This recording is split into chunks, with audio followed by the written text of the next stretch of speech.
में हर कोने में कोई ना कोई ऐसा व्यक्ति विशेष है जो कि टोने टुटके के नाम पे मासूम लोगों से पैसे हड़पे जाते हैं, उनको बेवकूफ़ बनाया जाता है और अंधविश्वास को और बढ़ाया जाता है।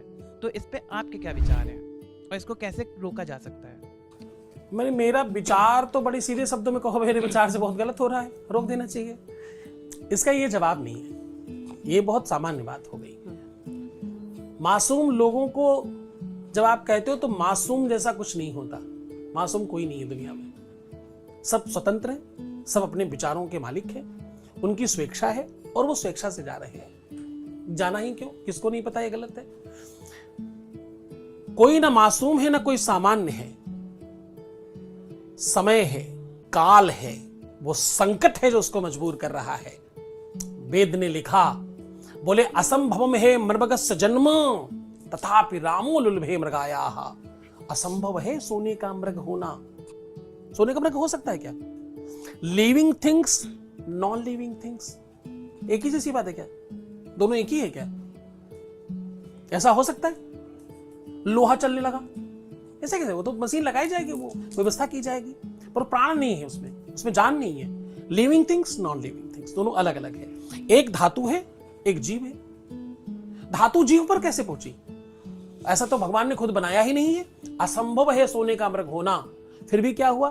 भगवान राम जैसा व्यक्ति धनुष बाण लेकर लुहाते घूम रहा है पीछे पीछे पकड़ने कि सोने का मृग लूट कर लाना है, इसको पकड़ कर लाना है सीता के लिए। ये क्या है? बोले प्रायः समापन्न विपत्ति काले धियोर पिपुंसामलनी भवंती। प्रायः बुद्धिमान लोग भी, ज्ञानी लोग भी, सर्वश्रेष्ठ लोग भी प्रायः समापन्न विपत्ति काले, विपत्ति के समय में अच्छे अच्छे ज्ञानी लोग भी बेचारे शून्य हो जाते हैं। हमारे हिंदी में कहावत है, गगरी में थरिया ढूंढने लगते हैं। गगरी का मुंह इतना बड़ा, थाली इतनी बड़ी, उसके अंदर कैसे जा सकती है? लेकिन फिर भी ढूंढ रहे हैं। क्यों? विपत्ति उन्हें ऐसा कराती है, संकट उन विचारों का ऐसा करा रहा है, वो खुद नहीं कर रहे। और मैं उसको फिर से पॉजिटिवली देखता हूं। अगर कदाचित उनके जीवन में धर्म होता तो ये नहीं होता, क्योंकि धर्म ने सिखाया है संकट आए तो क्या करें।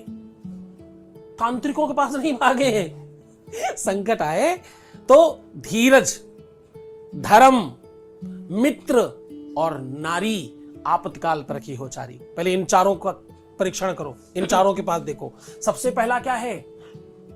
धैर्य, धीरज। अभी थोड़ी देर पहले मैं गुनगुना रहा था इसी पॉइंट पर। एक, जब आप सुंदरकांड पढ़ते हो तो केवल पढ़ने के लिए नहीं है, समझने के लिए है। वो जो तुम पढ़ रहे हो ग्रंथ में, वो केवल पढ़ के समझने नहीं है, पाठ नहीं करना है, समझना है, अंदर से लेना है। सुंदरकांड की एक चौपाई यहां पर बहुत पसंद है मुझे, भगवान हनुमान जी के लिए लिखी गई। तेल बोर पट बांध पुण्य पावक देहु लगाए, कपिके ममता पूछ पर सबई कहे समुझाए। तेल बोर पट बांध पुण्य पावक देहु लगाए। जाओ हनुमान के पूछ पर कपड़ा लगाओ, तेल डालो, जला दो इसको। पूछ आपकी ममता है, पूछ आपकी सच्चाई, अच्छाई और व्यवस्था है। पूछ क्या है? पूछ किसकी होती है? पूछ का मतलब क्या होता है? पूछ का मतलब पीछे वो रस्सी निकली हुई थोड़ी होती है। बोले अच्छे लोगों की पूछ होती है। किसकी पूछ होती है? अच्छे लोग। पूछ मतलब अच्छे लोगों को लोग याद करते हैं। पूछ का मतलब ये है जिस चीज को याद किया जा सके। आपके गुणों में आग लगा दो, उसने कहा। ज्ञानी है वो। रावण सामान्य इंसान है क्या? पूछ में आग लगा दो। मुंह से पढ़ने वाले समझते नहीं, इसलिए ऐसा समझते हैं। पूछ का मतलब उसके गुणों में आग लगा दो, इसका अपयश फैलाओ दुनिया में। बताओ ये बानर है, कोई भगवान नहीं, कुछ नहीं। हनुमान जी हंसे। जो व्यक्ति आपदा में अवसर देख सकता है वो इंसान हनुमान बन सकता है। क्या कह रहा हूं? What I am saying?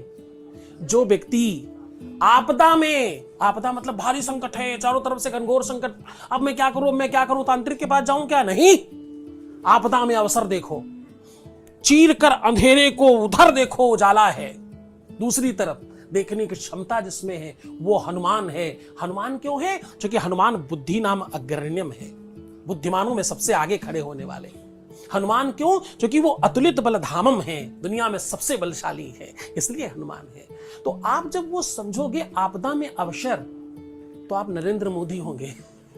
आपदा में अवसर, किसी ने कहा वो चाय वाला, चाय वाला, उन्होंने कैंपेन शुरू कर दी चाय वाला, लो। फिर किसी ने यूपी में कहा, बोले डबल इंजन की सरकार है, फिर भी ये काम नहीं हो पा रहा है, उन्होंने कैंपेन शुरू कर दी डबल इंजन की सरकार, पूरे तरफ होर्डिंग लग गई।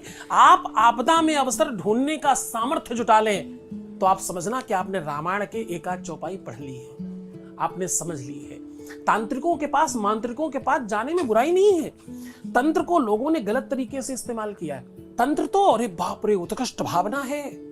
तंत्र कहते हैं जो किसी भी व्यवस्था को व्यवस्थित कर लेने की प्रबल संभावना और सामर्थ्य, उसको तंत्र कहते हैं। यहां लोग तंत्र मतलब क्या समझते हैं? छू काली कलकत्ते वाली, ब्रह्मा विष्णु काली, मेरा वचन न जाए खाली, ओ धुड़बुम स्वाहा, ये तंत्र है क्या? नहीं, तंत्र बड़ी व्यवस्था है।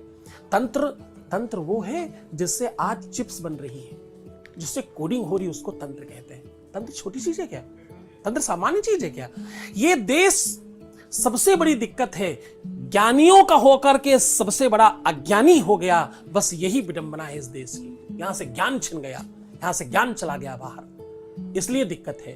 तांत्रिकों के पास लोग इसलिए पहले जाते थे क्योंकि वो होप देते थे, चिंता मत करो, तुम पर ये जो संकट आया वो तुम पर नहीं है, राहु है, ये सिर्फ इतने दिन के लिए, राहु की वजह से गड़बड़ हुआ है। तुम तो बहुत अच्छे इंसान हो, तुम तो सब बढ़िया कर लाओगे, कोई चिंता मत करो, ये राहु यही ससुरा बेकार है, यही इसी ने सब खराब किया है, ये अभी जा रहा है 2 दिन बाद, अभी पलट रहा समय आपका, उसके बाद फिर आप फिर राजा हो जाओगे। आपको होप आ गया, आपको विश्वास आ गया, आपको ताकत आ गई, आप फिर घोड़े की तरह दौड़ने लग गए, आप फिर पहुंचेंगे अपने सफलता पर।